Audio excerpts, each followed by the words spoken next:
Hey, this is Brainsploit here with a quick look at the new 4sevens Q Mini 123 Titanium.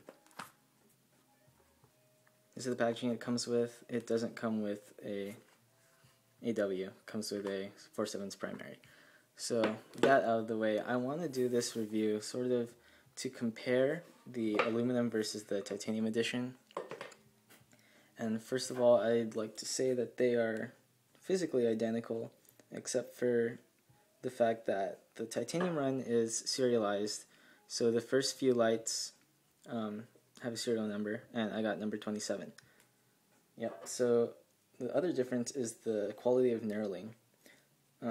There's better knurling in the titanium, just a little bit. It's more textured, has a little bit of a raised edge on each diamond.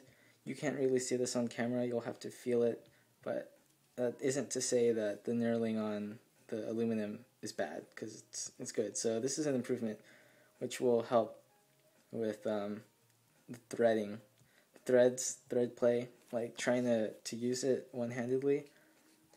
For a titanium light, it's actually very useful, or very usable compared to my Quark regular. It's kind of hard to turn. Might be the O-ring, I don't know. But I have to put a lot more force into this compared to this. But as it stands, the aluminum is still the smoothest to use. Especially for twisty, that's important.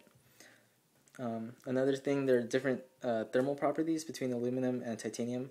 Aluminum is just better for flashlights because it can dissipate heat that builds up on the LED away from the LED to prevent damage better than titanium can. So that will be another issue that I'll discuss later.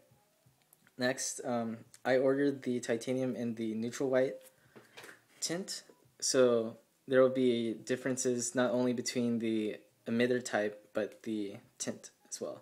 So in the aluminum, I have the standard cool white, which uses the XPG R5, and like I've said before, the XPG has more surface area that emits light in the same package of as the Q3-5A3 that the titanium uses.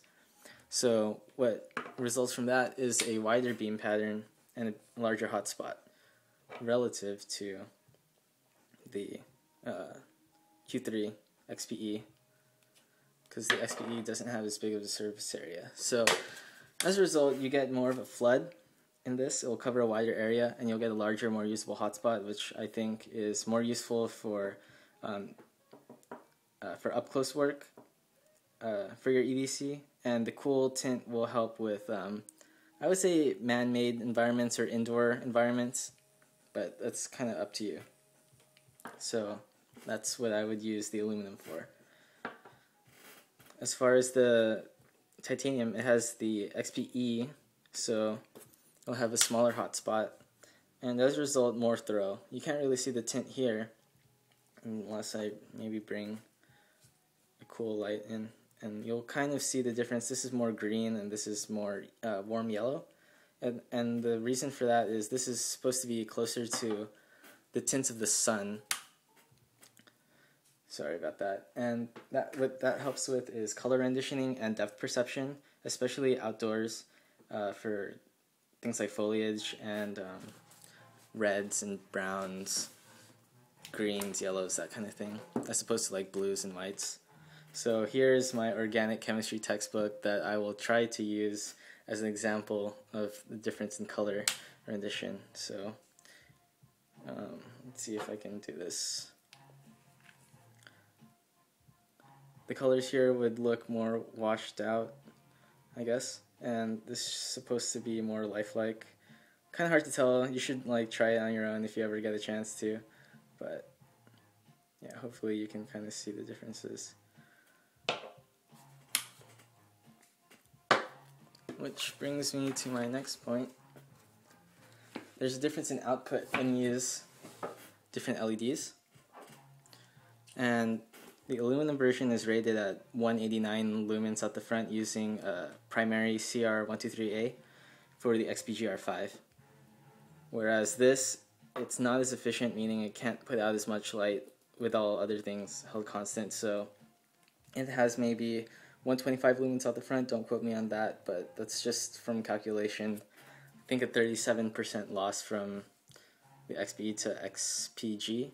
But then again, you have to take into consideration the flux bins R5 to Q3, which I don't even know, so I'm not going to go into there. I'm not going to get into that. And lastly is efficiency as far as thermal issues that I mentioned. The XPG is more thermally efficient, so it can handle heat better, or rather it doesn't heat up as much as the Q3, and because of that it's not a good idea to run rechargeables in the titanium edition, especially the titanium neutral white, because you have two disadvantages as far as thermal management goes.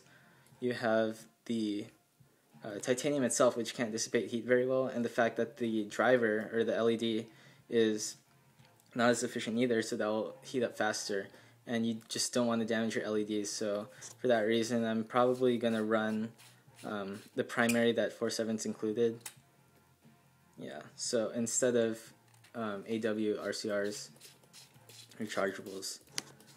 Although the extra lumens are tempting, it's really not worth damaging, such a nice light. Another thing I want to mention is that these lights, because they are pretty much the same thing, they are legoable, they are compatible in that way, but they are not compatible with the standard Quark line. So just to see what that looks like, I'm going to put the titanium head on the aluminum body, so there's a little bit of a tuxedo kind of contrast going on, which I think doesn't look too bad given this type of light. So very cool. Yeah. Lastly, I want to discuss the threads, because it's easier.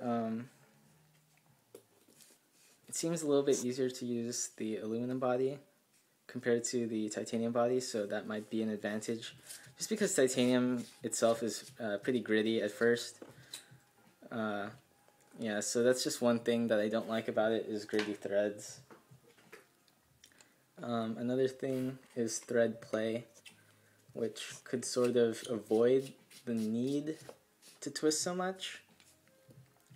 So what I mean by that is you can get sort of a momentary action just by pushing the light, and it will make contact through thread play.